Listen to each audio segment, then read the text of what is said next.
It's Chippy from Ultrabooknews, and in this video I want to take you around the ASUS UX21 Ultrabook, which is in front of me right now. Tell you a bit about what I've learned so far from my hands-on, both this time and last time, and from reviews that I've read as well. So we're going to add that all together in a kind of brief overview and detail of the UX21 in this video. Don't forget that there's going to be follow-up videos. I'm going to do a special on gaming soon on the Ultrabooks. We hope to have the Z830 from Toshiba soon as well, so stay tuned on the YouTube channel. Don't forget to like the video; it helps us keep these things going in the future if you support us. You can follow us on Twitter at Ultrabooknews, and at Facebook on facebook.com/Ultrabooknews. But for the time being, let's get back to the ASUS UX21.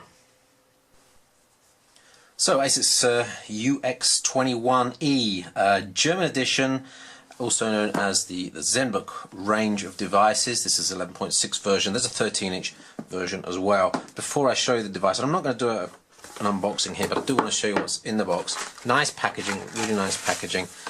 And under here we have a case, which is a lot of MacBook Air fans are going to have a little word about this, because it's kind of like the envelope that the first NBA adverts had. I don't know if you remember that a few years ago. But it's nice, and it's actually pretty necessary, I think, because the aluminium casings for the ASUS UX21, UX31 can scratch. I've seen them scratched, so be careful. This is just manuals. There's no recovery CD in here. We've got a nice cable tie. I guess that's for the power plug, a cleaning cloth, and your warranty stuff there. So no CDs. Power pack, so it's a wall blister type power pack, very small and light, I think 150 grams in total, and the local adapter goes in there. The other really important thing is these two little adapters here. So the UX21, being a very small and very thin device, has micro connectors all over the place. So this is micro HDMI to VGA adapter.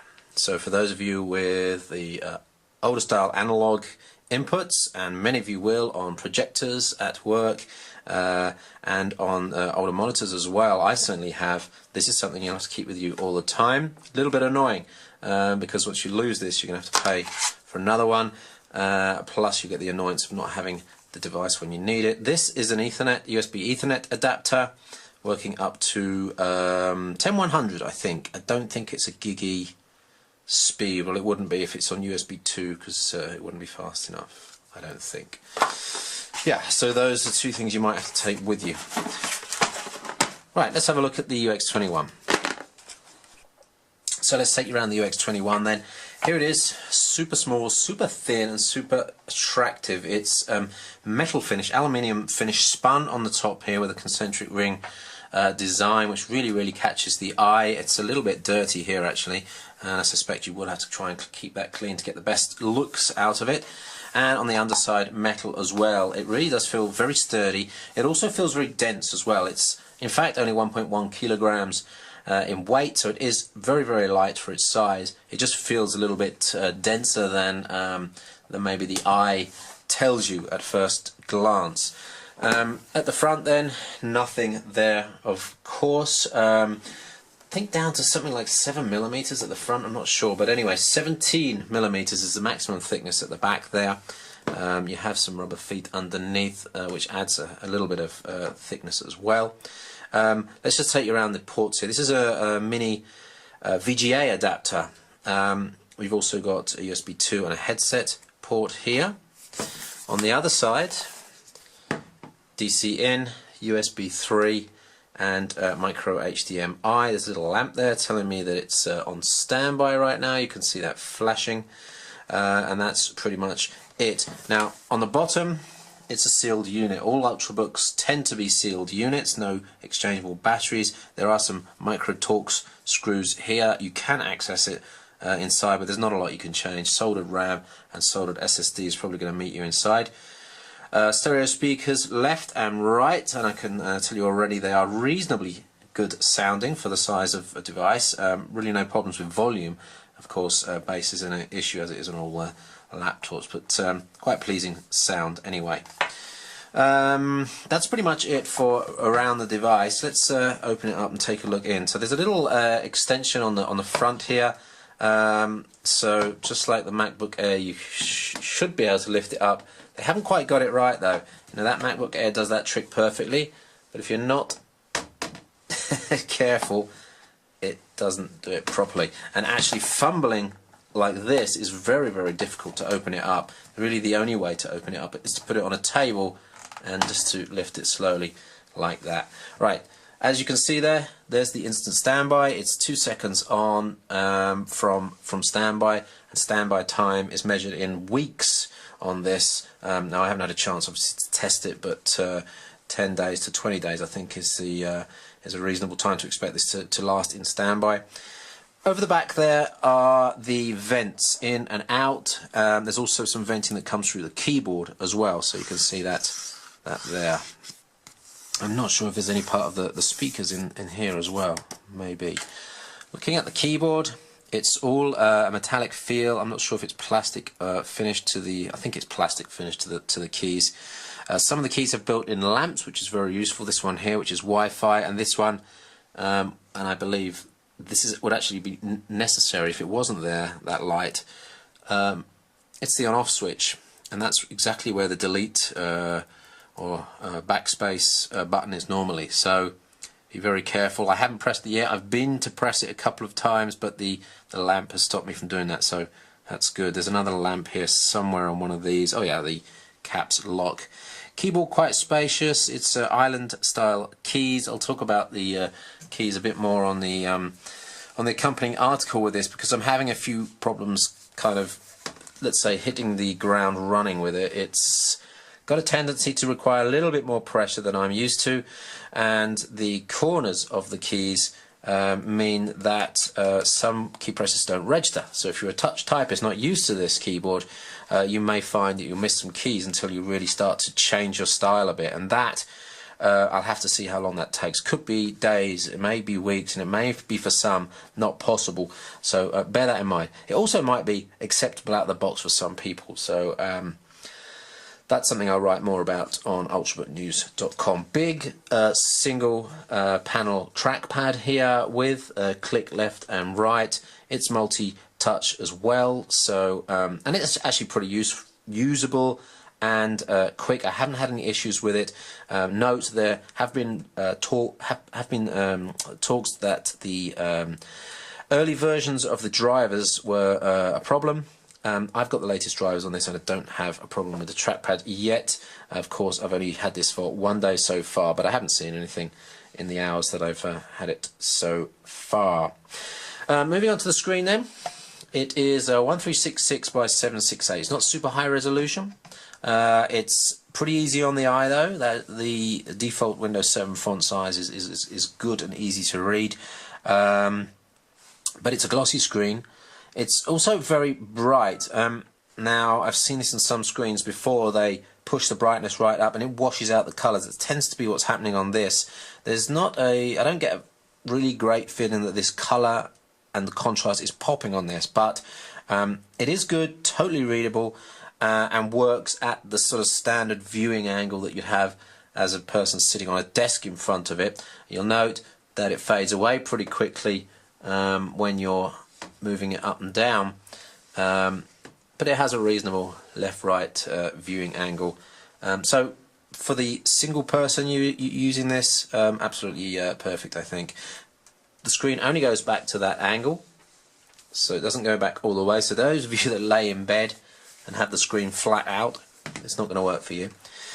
But the screen is okay there. There's a webcam on the top, and it has a microphone to the left and an indicator lamp to the right. There's a closer look at some of those keys there, and you've got a sleep button, there's the Wi-Fi button, screen brightness up, down and off, which is really nice for saving battery, screen output control, trackpad off, volume, mute, volume down, volume up, pause, print, delete, and then this strange power button on the right hand side. Also hidden in some of the keys, for example down here, webcam on off. This is a screen color mode change, so you can change the gammas to a number of presets, and this one here allows you to switch quickly between power saving modes, entertainment mode, quiet office mode, and full power mode.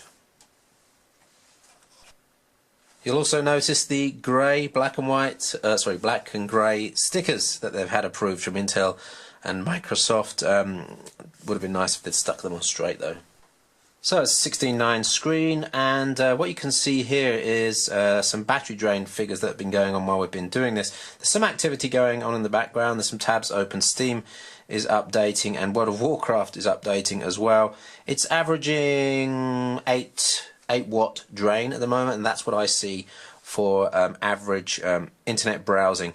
In fact, it doesn't really matter if you go into power saving mode or standard mode, because standard mode gets things done quicker and then drops the power anyway, so the difference between power saving and standard mode is minimal on this, if anything. But you can do some web work, let's say, in 8 watts, which is going to give you just over 4 hours, up to 4.5 hours worth of time. The reason I'm installing Steam and a few other things here is that I want to test this for gaming soon. There's a bunch of tools that are included by ASUS. The number of processes running out of the box is nearly, I think, 85 or 90. It's pretty high.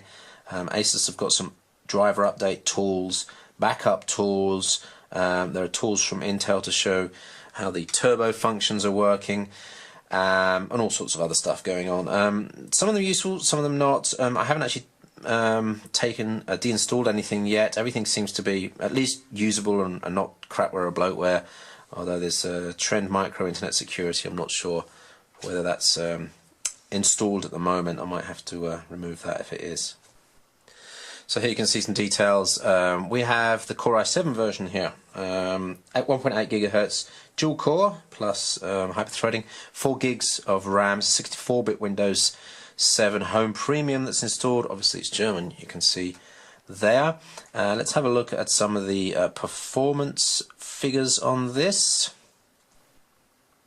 And I did a refresh of this while it was plugged in on the mains. The SSD tops out at 7.9. That's the highest score you can get for a disk drive. It is super fast, this disk drive. It's fantastic. 128 gigs is the nominal capacity. There is a recovery partition. 70 gigs or so is what you'll get out of the box. 6.1 on graphics, gaming graphics, sorry. 5.9 on the RAM, 6.9 on the processor. So pretty good all-round scores there on the Windows Index. So just to demo that startup feature, I think it's interesting to note that the power on button is inside the device, so it's a kind of indication that in the future you're going to work towards devices that don't have a power button. Just being in standby and being able to lift the device on and be in 2 seconds is more than useful, and very close to the sort of experience you get on a tablet PC, although of course it's not active when it's in standby like an ARM-based tablet PC might be. So that's about it then for this first video. I'll be going into loads more detail on ultrabooknews.com, and as I mentioned, gaming is going to be one of the things we're going to really look into, as well as productivity and the usual sort of entertainment and video side of things. Just to mention on the video side, all the Core i processors, the Sandy Bridge generation, have hardware decoding and hardware encoding of video on here. I've managed to play back a 30 megabit per second 1080p progressive file on here without any problems at all, so 1080p playback at least shouldn't be any problem. And there's also this conversion tool, Intel QuickSync Video, that allows you to convert videos, which is really nice if you've got a 1080p and just want to quickly convert it down to 480p for your iPod or your iPad or something, for portability. Yeah, so that's about it. UX21. Thanks to ASUS for sending this over. Ultrabooknews.com is where we'll be reporting on it.